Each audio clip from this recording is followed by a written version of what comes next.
kita awali dengan kebijakan moneter dari dalam negeri terlebih dahulu. Bank Indonesia lagi-lagi memangkas ya Pak BI rate sebesar 25 basis point, artinya sudah 3 kali nih Pak di tahun ini.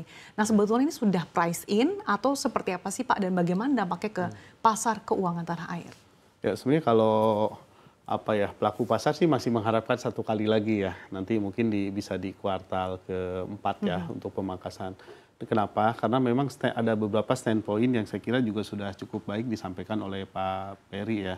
Pertama, rupiah kan belakangan menguat lah terhadap US dollar. Ini not only terhadap rupiah sih sebenarnya, hampir seluruh mata uang juga sama gitu. Lalu kemudian inflasi ya tadi yang disampaikan ya relatively stabil di 2,5% gitu. Jadi dari dua itu harusnya nggak punya masalah gitu.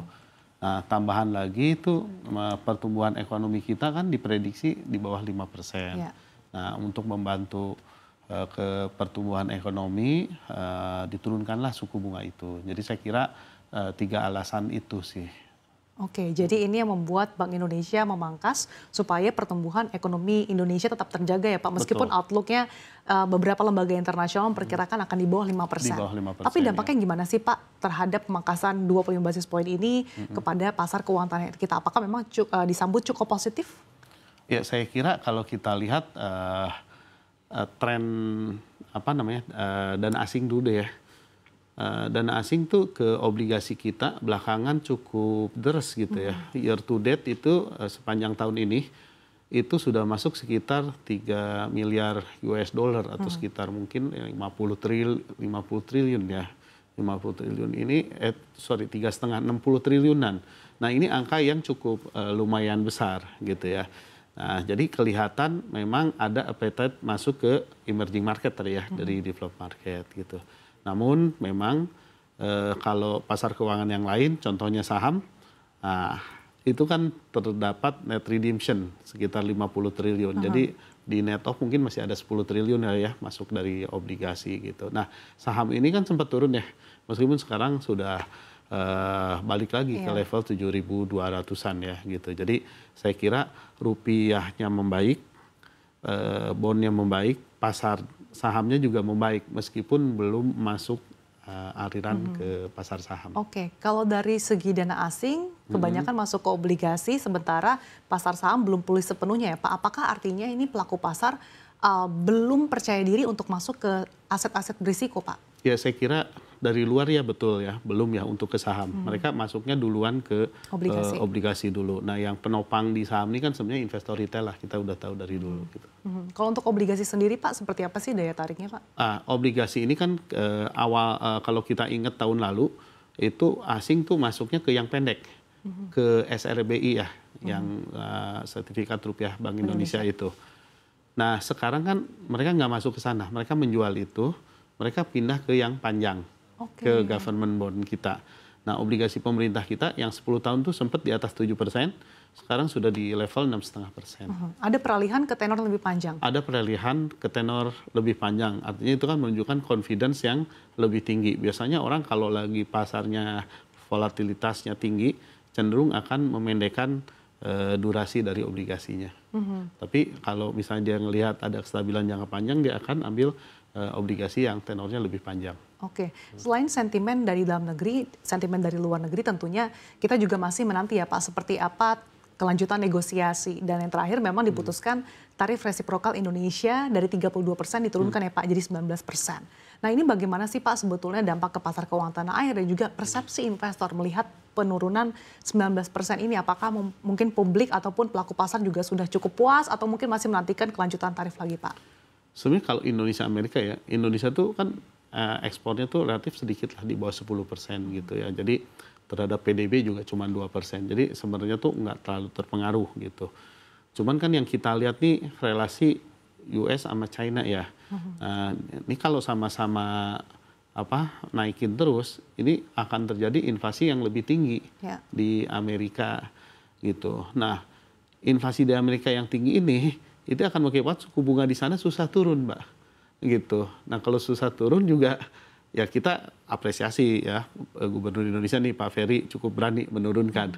Cuman kalau di Amerikanya nggak turun-turun kan juga apa namanya, ke kitanya bakal kebawa lah, karena kan bagaimanapun suku bunga global kan yang set up dari Amerika ya gitu, Fed Fund Rate Oke, gitu. nah dengan adanya tarif resiprokal yang mungkin baru nanti diterapkan 1 Agustus mendatang, kalau dari Star Asset Management sendiri proyeksinya untuk peluang pemangkasan suku bunga The Fed seberapa besar sih Pak? Apakah memang masih ada chance di September atau mungkin akan lebih sedikit nih Pak peluangnya? Harusnya sih bisa sama ya 2 kali ya, sekitar 50 bips lah, 25 gitu. Cuman kan ini yang diutarakan terus-terusan sama Donald Trump ke gubernur Fed-nya kan. Nah, cuman masalahnya mereka sendiri menilai hati-hati gitu, karena ini inflasi gimana nih, kalau perang dagang kan inflasi naik gitu. Jadi mereka cenderung konservatif sekali sehingga tidak buru-buru menurunkan suku bunga. Yang itu udah ditahan dari tahun lalu, ternyata tahun ini pun masih ditahan gitu ya. Gitu. Kalau tahun ini masih ditahan, ya kita sih mengharapkan ya tahun depan bisa agresif menurunkan suku bunga gitu ya. Hopefully inflasinya nggak setinggi yang dibayangkan lah gitu. Mudah-mudahan kesepakatan nurunkan biaya tarif ya kayak ke Indonesia misalnya dari 30 ke 20% misalnya.